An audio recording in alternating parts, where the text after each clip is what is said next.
Kita masuk ke lanjutannya hadis 310 dari awal kita bahas hadis ini atau buku ini. Tepatnya urutan 14 dengan sanad sahih dari Abu Hurairah radhiyallahu anhu bahwa Rasulullah SAW bersabda, "Ala adullukum ala ma yamhu Allahu bihi al-khataya wa yarfa'u bihi ad-darajat." Qalu bala ya Rasulullah. Qala isbagul wudu'i ala al-makarih wa kathratul khuta ila al-masajid wa intidharus salati ba'da as-salah fadhalikumur ribat fadhalikumur ribat fadhalikumur ribat. Maukah kalian aku tunjukkan sesuatu yang dengannya Allah menghapus dosa-dosa dan mengangkat derajat yang sangat tinggi di surga? Mereka menjawab, tentu wahai Rasulullah. Rasulullah SAW bersabda, menyempurnakan wudu dalam keadaan yang dibenci, dalam kurung karena musim dingin atau lainnya. Memperbanyak langkah ke masjid, menunggu solat sesudah solat. Maka itu adalah ketaatan yang terus menerus. Dan itu adalah ketaatan yang terus menerus. Dan itu adalah ketaatan yang terus menerus. Disebutkan dalam riwayat. Atau diriwayatkan oleh Malik, Muslim, Tirmidzi, An-Nasai dan juga Ibnu Majah. Dan ada lafaz Ibnu Majah yang berbunyi. Saya langsung baca saja yang kedua lafaz di bawahnya. Rasulullah SAW bersabda, kafaratul khataya isbagul wudu'i alal makarih wa i'madul aqdami ilal masajid wa intidharus salati ba'das salam. Pelebur kesalahan-kesalahan adalah menyempurnakan wudu walaupun dalam keadaan yang dibenci, dalam kurung karena musim dingin. Mengayunkan langkah kaki ke masjid dan menunggu solat setelah solat. Sebenarnya teman-teman sekalian hadis ini tidak asing buat kita karena sudah pernah kita bahas di kitab Tahara ya. Di pasal 7 waktu itu. Tapi kita coba ingatkan kembali. Itu dijelaskan juga yang telah disebutkan dalam kitab Tahara bab 7. Kita coba kembali bedah ya, untuk mengingatkan kembali mutiara hadis. Yang pertama potongan Nabi SAW atau sabda beliau SAW. Potongan sabda Nabi SAW. Ala adullukum ala ma yamhu Allahu bihil khataya. Wa yarfa'u bihi darajat. Ini adalah retorika Nabi SAW. Beliau seringkali melemparkan pertanyaan untuk menarik perhatian audiens. Melihat seberapa besar sih kesiapan mereka dan kemauan mereka untuk menerima apa yang beliau SAW akan sampaikan. Maka beliau mengatakan, maukah aku tunjukkan kepada kalian amalan-amalan yang paling banyak menghapus dosa dan paling mudah meninggikan derajat. Mengangkat derajat Anda, mengangkat kedudukan Anda. Bahkan sebagian ulama mengatakan di dunia sebelum akhirat. Akhirat juga diangkat derajatnya. Dengan apa yang Anda lakukan ini. Maka Nabi SAW melemparkan. Mau nggak ini saya tunjukkan? Ya. Tentu orang-orang beriman dari kalangan sahabat akan menjawab, tentu ya Rasulullah, siapa yang nggak mau? Ini derajat yang luar biasa, diangkat derajatnya. Kamu kerjakan, dijamin. Ya, dari Allah Subhanahu Wa Taala, aku adalah utusannya, seakan-akan Nabi SAW mengatakan itu. Pasti dosamu dibersihkan, pasti derajatmu ditinggikan. Siapa yang nggak mau? Kayak kita di kantor, udah kesalahanmu semua diputihkan, kamu akan ditinggikan, diangkat ke manajer atau ke GM atau apa saja. Siapa yang nggak mau? Pegawai semua mengatakan mau, oke, kerjakan ini, mereka akan berlumba-lumba gitu kan. Ini yang pertama. Jadi bagaimana Nabi SAW menggunakan retorika pertanyaan dan memang bagaimana janji yang akan disampaikan, ini adalah luar biasa untuk membersihkan dosa, diputihkan semua kesalahan dan diangkat derajat. Ada amalan, mau nggak? Potongan kedua, bagaimana respon para sahabat ridwanullahi alaihim terhadap kebaikan. Dan ini harus menjadi sifat seorang mukmin. Qalu bala ya Rasulullah. Mereka langsung mengatakan, benar ya Rasulullah, kami mau. Tidak ada penolakan.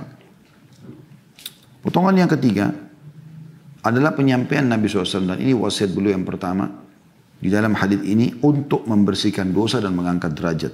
Qala sallallahu alaihi wasallam isbagul wudu'i alal makarih. Menyempurnakan wudu ya, dan tetap dalam keadaan berwudu di waktu-waktu yang dibenci. Ini sudah pernah kita jelaskan sebenarnya di bab tahara ya, dalam masalah wudu ya. Waktu dibenci adalah misalnya musim dingin ya. Mungkin teman kita di Indonesia tidak terlalu rasakan ini kecuali di beberapa wilayah. Tapi di orang-orang yang hidup di Rusia, di wilayah Eropa, di Amerika yang pas memang musim dingin atau beberapa negara yang memang dasarnya kena musim dingin, apalagi sampai di bawah 0 derajat itu luar biasa. Kalau zaman sekarang sih alhamdulillah juga sudah ada pemanas ya. Tapi ada beberapa tempat tidak ada. Cuman pada saat itu dia tahu dia mau sholat, dia harus uduk walaupun air seperti salju, seperti es maksudnya. Tetap saja dia uduk. Itu keadaan. Keadaan yang lain misal dia dalam kondisi sakit, walaupun dia boleh untuk tayamum kalau dia takut dia akan tambah parah penyakitnya, tetapi ya, di saat dia merasa dominan dalam dirinya, nggak apa-apa kalau saya uduk. Lalu dia uduk, ini juga termasuk makarih. Ya. Walaupun dia lagi diperban anggota tubuhnya, Nabi SAW menganjurkan agar dia mengusap anggota tubuh yang bisa dikenain air, dan yang diperban itu diusap saja atas perbannya dengan air. Berwudu pada saat sudah ngantuk sekali mau tidur malam. Karena Nabi SAW anjurkan setiap muslim, semoga Allah mudahkan kita mengamalkan insya Allah, berwudu sebelum tidur. Kemudian juga pada saat sudah dandan, udah rapi segala macam, wudu kemudian batal. Wudu lagi malas, nanti aja deh kalau mau sholat. Padahal sebenarnya berada dalam keadaan berwudu itu ada satu keutamaan tersendiri. Yang sudah panjang lebar kita jelaskan di bab wudu itu ya. Jadi ini yang pertama yang menghapuskan dosa, wasiat Nabi SAW dan mengangkat derajat. Yang kedua, wa kathratul khuta ilal masajid. Ini saksi bahasan kita. Banyaknya langkah-langkah menuju ke masjid. Banyaknya langkah-langkah menuju ke masjid. Ini saksi bahasan kita. Ini sudah kita jelaskan ya pada hadis-hadis sebelumnya juga. Kemudian wasiat yang ketiga, ya, dan ini tentu potongan yang keempat dalam hadis ya. Atau potongan yang kelima, maaf. Potongan pertama kan pertanyaan Nabi SAW kepada para sahabat. Potongan kedua adalah jawaban para sahabat yang antusias. Potongan yang ketiga adalah wasiat pertama Nabi SAW, berwudu di waktu yang dibenci. Potongan keempat, ya, dan ini wasiat kedua Nabi SAW, yaitu banyaknya langkah menuju ke masjid. Potongan kelima, dan ini adalah wasiat yang ketiga, wantidharul salati ba'da salat, dan menunggu salat, ya, menunggu antara salat dengan salat yang setelahnya. Jadi misalnya Anda duduk di masjid maghrib, kemudian Anda tidak pulang sampai isya, kayaknya tanggung gitu loh. Ya, tanggung kalau dia pulang gitu ya. Nah, seperti itulah. Maka dia menunggu antara salat dengan salat gitu ya. Ini wasiat yang ketiga dan ini potongan yang kelima dari hadis. Kemudian Nabi SAW menutup, dan ini potongan yang terakhir dari hadis ya. Yaitu fadhalikumur ribat, fadhalikumur ribat, fadhalikumur ribat. Itu adalah mengikat diri di jalan Allah. Dan dianggap ibadah terus menerus. Nabi ulangi lagi, itu berpahala terus menerus. Nabi ulangi lagi, itu pahala yang terus menerus. Ya. Dan ini wasiat yang luar biasa. Di dalam riwayat lain, Nabi SAW mengatakan, sudah saya bacakan tadi, pelebur kesalahan-kesalahan adalah menyempurnakan wudu walaupun dalam keadaan yang dibenci. Lalu mengayunkan kaki ke masjid-masjid dan menunggu sholat setelah sholat. Ya, saya pribadi menganjurkan setelah dulu di awal-awal pandemi kami menyarankan untuk tidak ke masjid, maka sekarang kami sarankan untuk ke masjid tentunya. Walaupun dengan menjaga protokol kesehatan. Karena keutamaan ke masjid itu sayang sekali kalau terluputkan. Ya. Sekarang juga saatnya Anda bisa mengejar untuk mengamalkan hadis Nabi SAW. Siapa yang tidak ketinggalan 40 hari takbiratul ihram imam, maka dia diselamatkan dari sifat kemunafikan. Ini saatnya kita amalkan karena kita lagi tidak safar gitu kan. Ini luar biasa ini. Subuh, duhur, asar, maghrib, isya di masjid. Imam Allahu Akbar, kita Allahu Akbar. Mau dapat tempat di masjid, ya datang lebih cepat. Gitu kan. Karena memang terbatas orang yang datang ke masjid itu. Maka ini kesempatan emas. Kemudian hadis selanjutnya 311. Ya. 311 ini berbunyi, urutan 15 kebetulan dari awal kita belajar dengan sanad sahih. Diriwayatkan pula oleh Ibnu Majah dari hadis Abu Sa'id Al-Khudri radhiyallahu anhu. Hanya saja dia berkata, ala adullukum ala ma yukaffirullahu bihi al-khataya wa yarfa'u bihi ad-darajat. Qalu bala ya Rasulullah, qala fadzakarahu. Maukah kalian aku tunjukkan sesuatu yang dengannya Allah melebur dosa-dosa dan mengangkat derajat-derajat? Maka mereka menjawab, tentu wahai Rasulullah. Maka perawi berkata, lalu beliau menyebutkan hadis tersebut. Hadis ini kita tidak ulangi lagi syarahnya karena sama saja dengan hadis sebelumnya ya. Kalau tadi di awal itu dikatakan, maukah aku tunjukkan sesuatu yang menghapus dosa-dosa, di sini juga dikatakan, maukah aku tunjukkan sesuatu yang dengannya Allah melebur dosa-dosa. Ya, jadi ini semua sama maknanya. Mirip juga dengan hadis selanjutnya 312, ya kalau semakna saya tidak syarahkan lagi. Dan urutan 16 sahih di ghairihi diriwayatkan oleh Ibnu Hibban dalam sahihnya dari hadis Jabir, dan di dalamnya terdapat ala adullukum ala ma yamhullahu bil khataya wa yukaffiru bihi dzunub. Maukah kalian aku tunjukkan sesuatu yang dengannya Allah menghapus kesalahan-kesalahan dan melebur dosa-dosa. Nah, ini ada kalimat ya, perbedaan antara penyebutan al-khataya, ya, kesalahan-kesalahan, dan al-dzunub.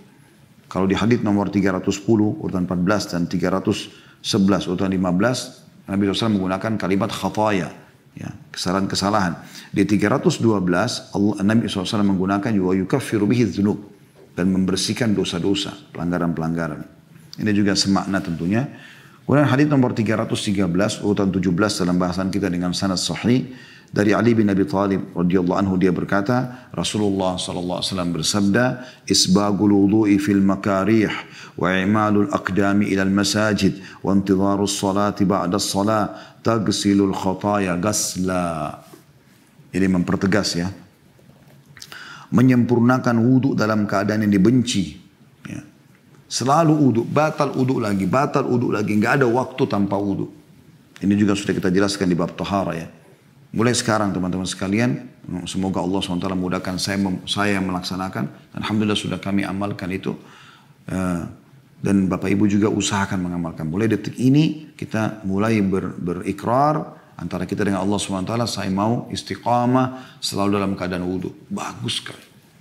Ya, kita mau sholat setiap saat tinggal takbiratul ihram. Kita mau baca Quran sudah dalam keadaan wudu. Meninggal pun dalam keadaan wudu, bagus. Gitu kan. Daripada kita harus nanti mau sholat baru antri di kamar mandi. Akhirnya ketinggalan takbiratul ihram pertama imam. Ketinggalan sholat qobliyah. Ketinggalan doa mustajab antara azan dan iqamah. Banyak hal yang luput hanya karena menunda-nunda wudu ini. Kemudian dikatakan menyempurnakan wudu dalam keadaan dibenci. Mengayunkan langkah ke masjid. Ini yang sudah kita bahas ya. Dari tadi. Yaitu melangkahkan ke masjid. Dan hai muslimin, ayo ke masjid, ayo ke masjid. Jangan tinggalkan masjid. Sudah cukup masa pandemi kemarin. Alhamdulillah sekarang sudah mulai terbuka masjid. Ya, penuhi masjid-masjid Allah subhanahu wa ta'ala. Ya, karena itu rumah Allah. Dan dikatakan serta menunggu antara sholat dengan sholat. Daripada pulang, gak ada kerjaan, tunggu aja di masjid. Terutama waktu-waktu yang pendek ya. Duhur ke asar, maghrib ke isya gitu ya.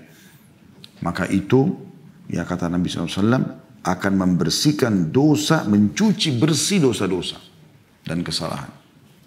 Ya, ini pemastian. Tagsilul khataya ghasla. Betul-betul membersihkan, bersih dosa-dosa itu. Dan kalau dosa-dosa kita dibersihkan, berarti kita orang yang dekat, jadi orang dekat kepada Allah SWT. Kan tidak ada kesalahannya. Berarti akan fasilitas juga akan diberikan.